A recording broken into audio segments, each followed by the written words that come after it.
Assalamualaikum warahmatullahi wabarakatuh. Perkenalkan, kami dari kelompok 3 yang beranggotakan yang pertama saya sendiri Citra Adea Darna dengan NIM A1B1211136, dan di sebelah saya ada Saya Salsabila dengan NIM A1B1211068, dan di sebelah saya Yesi Oktaviani dengan NIM A1B1211095. Saya Anissa Rahmadina dengan NIM A1B1211094. Tahukah Anda, media sosial sudah menjadi tempat bagi sebagian orang mencurahkan isi hatinya. Sebentar-sebentar, update status, terkesan sedang ingin mendapat perhatian seseorang. Bahkan muncul istilah media sosial mendekatkan yang jauh dan menjauhkan yang dekat. Lantas, benarkah media sosial merubah perilaku seseorang? Dan bagaimana cara mengatasinya? Dr. Darmawan, spesialis kedokteran jiwa, akan memaparkannya untuk Anda di segmen kali ini. Yuk kita simak. Ya, jadi faktor biologi itu adalah fungsi otak, bawaan ya, misalkan sifat-sifat bawaan dari orang tuanya ya. Kemudian kalau misalkan psikoedukasi itu yang membentuk dia punya psikologi dan juga edukasi yang dia dapat selama tumbuh kembangnya dia ya. Jadi dia sekolah ya, lingkungan itu sosial budaya itu adalah lingkungan di mana dia itu tumbuh dan berkembang. Di situ akan mempengaruhi juga dia punya pandangan dan dia punya perilaku, dia punya sikap seperti itu yang membuat nanti tercermin di dalam tindakan-tindakannya dia. Nanti dari perilaku itu ya berhubungan dengan konteks lingkungannya, pengalaman-pengalaman hidupnya, itu nanti dia akan melihat bahwa dia nantinya mau kemana. Dia harus menemukan tujuan hidupnya yang bermakna buat dirinya dia. Seperti itu tuh yang membuat orang nanti mulai memikirkan tentang tujuan hidup. Nah, banyak orang memang hidupnya cuma dijalani begitu saja sehingga dia tidak sempat atau tidak pernah memikirkan atau merenungkan sebetulnya tujuan hidup dia untuk apa.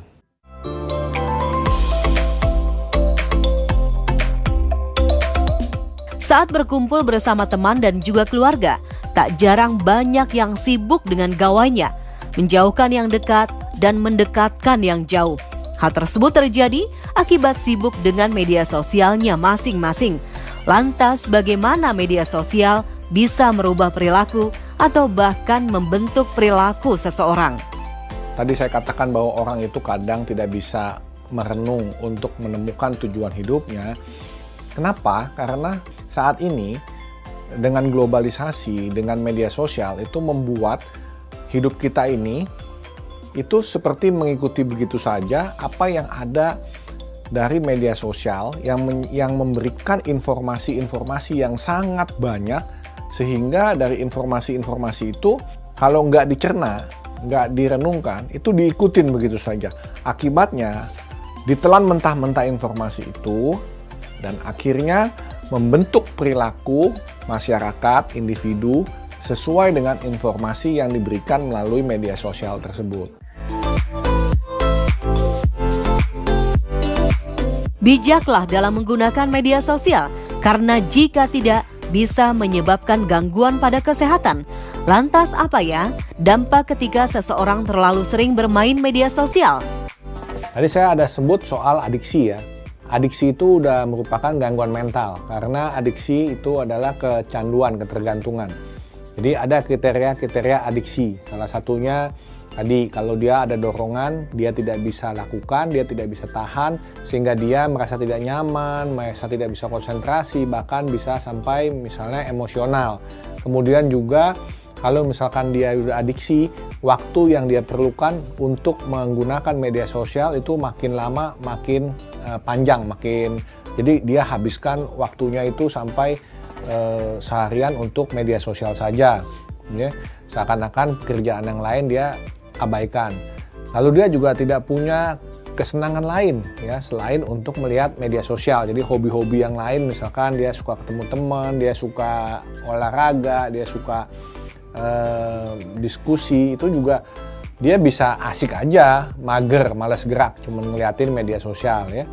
Nah, kemudian kalau untuk fisik itu juga bisa merusak mata yang paling banyak ya. Jadi sekarang kalau pakai gadget kelamaan, jadi miopia itu menjadi endemi ya atau pandemi ya. Jadi banyak anak-anak sekarang itu kayaknya pakai kacamata, matanya miop ya, rabun jauh.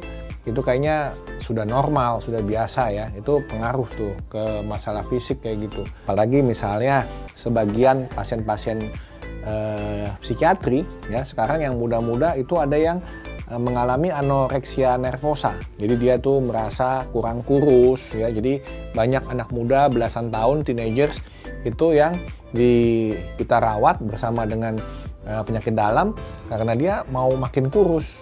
Kalau ditanya kenapa? Ya karena dia mengikuti apa yang ada di media ya. Jadi tokoh-tokoh idolanya ya. Kemudian ada lagi yang mengatakan kepada saya kalau misalkan dia lebih kurus, maka akan lebih mudah dia untuk mendapatkan atau memakai baju-baju yang biasa dia pakai, yang ngetren, yang lagi mode seperti itu. Ya, dan itu tentunya bukan hanya masalah mental, tetapi gangguan fisik akan sangat terpengaruh ketika dia itu makin kurus ya. Atau ada juga yang bulimia ya, bulimia nervosa ya, makan sekali banyak kemudian dia muntahkan. Dia takut gemuk, ya. Jadinya masuk ke dalam gangguan mental yang disebut dengan gangguan citra diri. Nah, ini gangguan mental ini sangat erat hubungannya dengan juga gangguan fisik. Supaya Anda tidak terlarut dalam media sosial, yuk simak tips dari Dr. Darmawan berikut ini. Jadi sebetulnya ada tips-tips yang harus diperhatikan ketika kita menggunakan media sosial. Nomor satu, kita mesti tahu media sosial bukan realita, bukan dunia nyata. Oleh sebab itu, penggunaan media sosial itu harus dibatasi. Karena kita punya kerjaan, kita harus produktif dan berkontribusi pada dunia nyata. Nah, sehingga kita pakai media sosial sesuai dengan waktunya. Ya, jadi misalnya kalau kita lagi break, kita mau lihat sebentar, oke. Kemudian kalau kita lagi santai, kita mau gunakan sebentar melihat media sosial, oke. Tetapi menghabiskan seluruh waktu luang kita juga untuk melihat media sosial itu tidak oke. Itu satu, kalau kita melihat media sosialnya. Yang nomor dua, kita sendiri misalnya posting sesuatu di media sosial.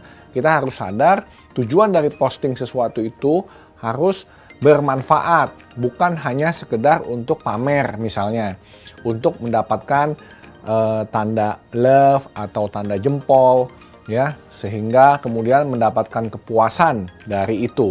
Itu namanya kita mencari perhatian melalui dunia maya, melalui media sosial. Itu jangan dilakukan. Kemudian kalau kita mau posting sesuatu, kita mau menyampaikan sesuatu, kita juga harus dengan bijak. Jangan sampai apa yang kita sampaikan, apa yang mau kita informasikan, itu bisa terkena unsur-unsur yang akhirnya menjadi senjata makan tuan balik ke kita sendiri karena kita misalkan menyebarkan hasutan, kebencian, pembohongan publik, ya, informasi yang salah. Karena itu bisa berbahaya dalam aspek hukum. Ya, jadi kalau kita menggunakan media sosial, kita harus perhatikan hal-hal tersebut sehingga kita bisa menggunakan dengan bijaksana. Assalamualaikum warahmatullahi wabarakatuh. Perkenalkan, nama saya Citra Darna dengan NIM A1B1211136 dari kelas reguler D. Nah, jadi di kesempatan kali ini saya akan mewawancarai dan menanyakan kepada mahasiswa tentang dampak dari psikologis media sosial terhadap perilaku mahasiswa. Silahkan disimak. Ya, sekarang saya lagi bersama dengan Abang Yanto. Bang, jadi Abang masih kuliah atau udah enggak? Alhamdulillah masih kuliah, sudah semester akhir. Jadi kami lagi ada survei Bang tentang pendapat Abang tentang dampak dari psikologis media sosial terhadap perilaku mahasiswa. Pendapat Abang gimana Bang? Kalau menurut saya, pendapat saya, media sosial itu ada dampak positif dan negatif. Kalau positifnya kita bisa jualan, kalau kita negatifnya kita bisa termakan hoaks. Terus tips dan triks untuk mahasiswa-mahasiswa di rumah itu untuk melatih diri penggunaan media sosial itu tuh lebih ke arah yang positif. Gimana caranya, Bang? Menurut saya tips dan triknya untuk media sosial yang positif, nge-follow orang-orang yang berkualitas, jangan orang-orang joget-joget, karena banyak di sekarang ini orang banyak joget-joget. Atau kita nge-follow akun jualan, akun orang yang bisa memotivasi. Intinya tergantung apa yang kita lihat dan apa yang kita ikutin. Sekian dan terima kasih. Jadi intinya kita harus melihat, mengikuti hal-hal yang lebih positif. Contohnya kayak entah itu kalau dia suka bisnis, dia suka, ngikutin yang tentang penjualan atau gimana. Ya, karena kalau misalkan minat kita baik, maka algoritma di dalam suatu Instagram atau sosial media akan mengikuti apa yang kita lihat. Misalkan kita melihat suatu YouTube tentang agama, ceramah, dan akan direkomendasikan oleh YouTube selanjutnya tentang ceramah dan tentang seputar agama. Berarti juga tentang diri sendiri lagi ya, Bang, tentang diri kita, bagaimana cara mengelola dari pikiran-pikiran kita, mau itu hal yang negatif atau positif, itu tergantung diri kita sendiri gitu. Iya. Oke, makasih banyak ya, Bang, atas waktunya. Iya. Baiklah, berdasarkan hasil wawancara rekan saya tadi, dapat disimpulkan bahwa dampak psikologis adalah pengaruh positif maupun negatif yang muncul sebagai hasil dari adanya stimulus dan respon yang bekerja pada diri seseorang. Pengaruh tersebut nampak dalam perilaku sikap oleh individu, dan kehadiran media sosial saat ini telah memberikan dampak perubahan yang cukup besar bagi perkembangan kehidupan manusia, terutama pada kalangan mahasiswa. Media sosial sangat bermanfaat dan memberikan beberapa dampak psikologis yang baik.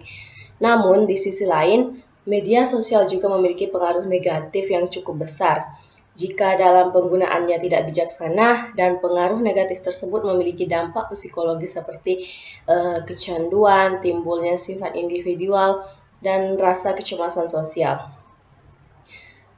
Kehadiran media sosial juga mempengaruhi pola kehidupan mahasiswa, mulai dari efek kecanduan hingga pengaruh kehidupan sosial di lingkungan masyarakat, sehingga berdampak pada psikologis mereka. Tetapi, media sosial juga begitu diminati karena kemudahan-kemudahan yang diberikan dan tidak ditemukan di media lain seperti media cetak. Oleh karena itu, sebagai mahasiswa sudah sepantasnya kita mengetahui segala hal yang menyebabkan tumbuhnya dampak negatif media sosial, sehingga kita juga dapat lebih waspada ke depannya dan bisa menghindari penyebab-penyebab dampak negatif tersebut.